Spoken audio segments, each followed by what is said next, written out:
ये खबर इजराइल को लेकर है। गाजा पर क्या इजराइल कब्जा करेगा, ये सवाल यहां पर अब बड़ा हो रहा है, क्योंकि इजराइल ने जो कार्रवाई उसको तेज करने के लिए अपने सैनिकों को बुलाया है और पूरी गाजा पट्टी को नियंत्रण करने की तैयारी अब की जा रही है। फिलिस्तीन का अभियान चलाने वालों को बड़ा झटका यहां पर लगा है। रिजर्व सैनिकों को बुलाने के आदेश के बाद यह फैसला लिया गया है। नेतन्याहू कैबिनेट ने नए प्लान को मंजूरी दी है और पूरे इलाके पर अनिश्चितकाल तक कंट्रोल करने की तैयारी अब इजराइल कर रहा है। उमा, बताइए क्या तैयारी है यहां पर इजराइल की और अचानक किस तनाव की वजह क्या है? कि अब तक इजराइल जो है वो गाज़ा में मिलिट्री ऑपरेशन कर रहा था, अलग अलग इलाकों में ऑपरेशन कर रहा था, लेकिन अब वॉर कैबिनेट ने इस बात को मंजूरी दे दी है कि गाज़ा पर पूरी तरह से नियंत्रण किया जाए और एक अनस्पेसिफाइड इलाके से वो ऑपरेशन शुरू होगा और एक बार फिर से जो गाज़ा के जो लोग हैं उनको दक्षिणी गाज़ा भेजा जाएगा और उसके बाद जो उनकी जो रणनीति है, जो उनकी योजना है, उसके मुताबिक ये कि वो हर एक स्ट्रक्चर को जो कि हमास से जुड़ा हुआ है उसको ख़त्म करेंगे। अभी जिस तरह से बंधकों की रिहाई के समय बड़ी तादाद में हमास के जो लड़ाके हैं वो नज़र आए थे, तो इजराइल को ये लगा है कि जो ऑपरेशन हुआ है अभी तक वो काफ़ी नहीं है और जो युद्ध जो छेड़ा गया था उसके जो 3 मकसद बताए गए थे उसमें एक मकसद ये भी बताया गया था हमास की पूरी तरह से खात्मा, लेकिन वो खात्मा नहीं हुआ है। इसलिए उसने अपनी रणनीति को फिर से एक कैलिब्रेट किया है नए तरीके से और पूरे गाज़ा पट्टी को अपने नियंत्रण में लेकर वो ऑपरेशन जो है वो करेगा। एक अहम बात ये भी है कि जो मानवीय मदद गाज़ा को पहुँच रही है उसको भी वो अपने नियंत्रण में लेगा। अभी तक जो है अंतर्राष्ट्रीय संस्थाएं उन मदद को लेकर जो गाज़ा में जो फिलिस्तीनी है उनको पहुंचाते थे, लेकिन अब उस पर पूरा नियंत्रण जो है वो इजराइल रखेगा, आईडीएफ रखेगी और वो वितरण में तो हिस्सा नहीं लेगी, लेकिन जो जब वितरण हो रहा होगा उस एड का, उस मानवीय मदद का, तो एक आउटर लेयर सिक्योरिटी क्रिएट करके वो ये सुनिश्चित करने की कोशिश करेगी कि जो मानवीय मदद वहां पहुंच रहा है वो हमास के लड़ाकों तक ना पहुंचे ताकि उसके जरिए वो सर्वाइव ना करें। तो ये जो है एक काफ़ी एक व्यापक रणनीति है। हालांकि इस रणनीति में खतरा ये भी है जो कि इजराइल में ही जताया जा रहा है कि इससे जो 59 बंधक अभी भी हमास के कब्जे में है उनकी जान को खतरा हो सकता है। इसलिए इस योजना को जो अभी मंजूरी दे दी गई है, लेकिन इसको लागू करने में थोड़ा सा वक्त लिया जाएगा।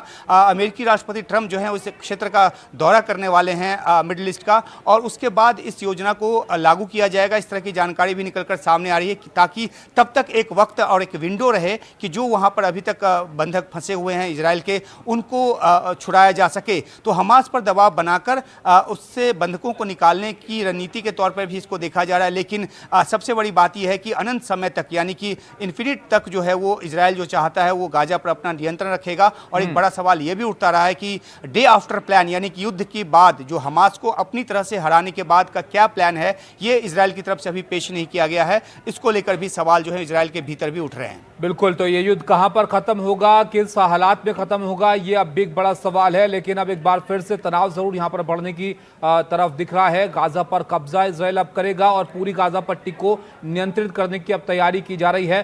फिलिस्तीन का अभियान चलाने वालों को यह झटका है क्योंकि रिजर्व सैनिकों को बुलाया है इजराइल ने और यहां पर वॉर कैबिनेट ने फैसला लिया है कि नेतन्याहू कैबिनेट ने नए प्लान को मंजूरी यहां पर दी है और पूरे इलाके पर अब अनिश्चित काल तक कंट्रोल करेगा इजराइल, जो गाजा पट्टी का इलाका है जहां पर हमास सक्रिय है। इसके अलावा हूती मिसाइल से हड़कंप मचा है इजराइल में, ये भी आप देखिए, और इसको लेकर वहां के डिफेंस सिस्टम को लेकर कई तरह के सवाल यहां पर खड़े हुए हैं कि आखिर ये हमला हो कैसे गया। गाजा पट्टी में इजराइल और हमास के बीच जारी संघर्ष में ये और तेज होने की ओर बढ़ रहा है। इजराइल ने यहां पर साफ कर दिया है कि वो हमास पर दबाव बनाने के लिए अपने सैन्य अभियान को आगे बढ़ाएगा। प्रधानमंत्री बेंजामिन नेतन्याहू के आदेश के बाद इजरायली सेना ने हजारों रिजर्व सैनिकों को बुलाने का फैसला किया है।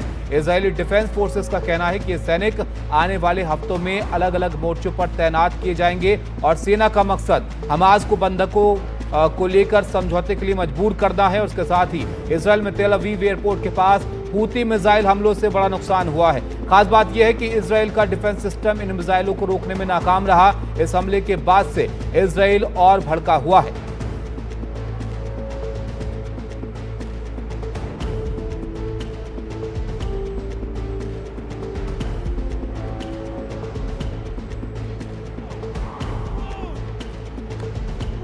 तो इस हमले के बाद से और तनाव यहां पर बढ़ गया है। इजराइल और आक्रामक हो गया है गाजा को लेकर और हमास को लेकर। हूतियों का समर्थन हमास को मिलता रहा है और ऐसे में जो हमला यहां पर किया गया हूती मिसाइल का जो हमला हुआ इससे नुकसान हुआ है। और इसके बाद एक सवाल इजराइल के डिफेंस सिस्टम को लेकर भी है कि इजराइल का डिफेंस सिस्टम इन मिसाइलों को रोकने में नाकाम कैसे रहा। इसके बाद से इजराइल काफी गुस्से में है और अब अपने सैनिकों को बुलाया है और खबर यह है कि गाजा पर अब पूरा नियंत्रण इजराइल करेगा ताकि हमास पर और दबाव बनाया जा सके, जो बंधक का हमास के पास है उनको छुड़ाने के लिए।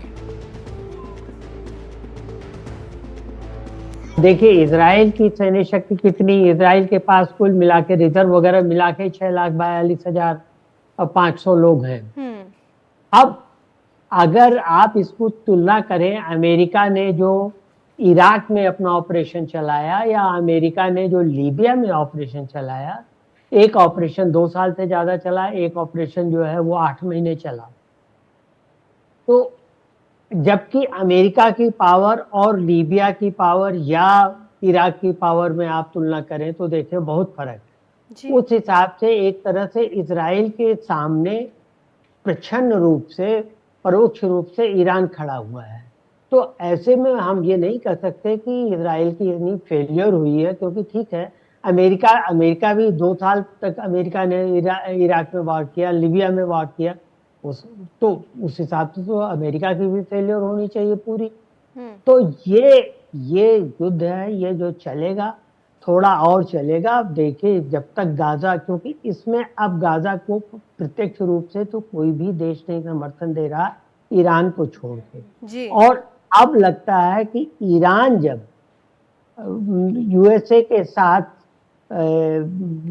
उसमें लगा हुआ ज्वाइंट कमीशन में, उसके क्या कहते हैं, न्यूक्लियर पावर के कंटेनमेंट के वार्तालाप में, तो मेरे ख्याल से उस वक्त ईरान भी ये नहीं चाहेगा कि कुछ ऐसा हो कि जिससे अमेरिका ये वार्तालाप खत्म कर दे और ईरान फिर खतरे में पड़े।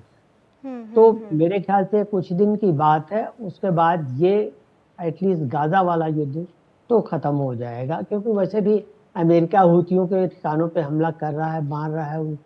तो मुझे लगता है कि थोड़े दिनों की बात है। सामान्य युद्ध में, कन्वेंशनल वार में और छापामार युद्ध में यही फर्क होता है। अगर हुती वहां से बैठ के कभी कभी 2 मिसाइल 3 मिसाइल दाग देते हैं, या हुती जो है अरब सागर में या स्वेज के पास हुती लाल सागर में परेशानी कर देते हैं, तो ये सब देखिए, किसी भी कन्वेंशनल वार में आप जानते हैं दुश्मन कहाँ है, कौन है, कितना है। जब दुश्मन छद्म रूप में हो, जब दुश्मन आपसे कन्वेंशनल वार नहीं कर रहा हो, देखिए लेबनान कन्वेंशनल वार कर रहा था, गाजा कन्वेंशनल वार कर रहा था, लेकिन हुती जो है वो उतनी दूर बैठे हुए हैं, अमेरिका उनको वो करने की कोशिश कर रहा है। लेकिन वही बात फिर घूम फिर के आ जाती है कि जो टेररिस्ट ऑर्गेनाइजेशन हैं उनके खिलाफ कार्रवाई जो है वो बड़ी मुश्किल होती है और काफी टाइम टेकिंग होती है, काफी समय लगता है। तो इसमें हो सकता है कि इजराइल इसमें सक्सेसफुल हो जाए, सफल हो जाए। लेकिन एक चीज मैं और वार्न करता हूं कि चूंकि अमेरिका और ईरान की बात हो रही, तो शायद अमेरिका इजराइल को ये कन्विंस करने में सफल हो जाएगा कि युद्ध का दायरा बढ़ा के ईरान तक न किया जाए, उसको सिर्फ हुतियों को और गाजा को और हिजबुल्लाह तक रखा जाए।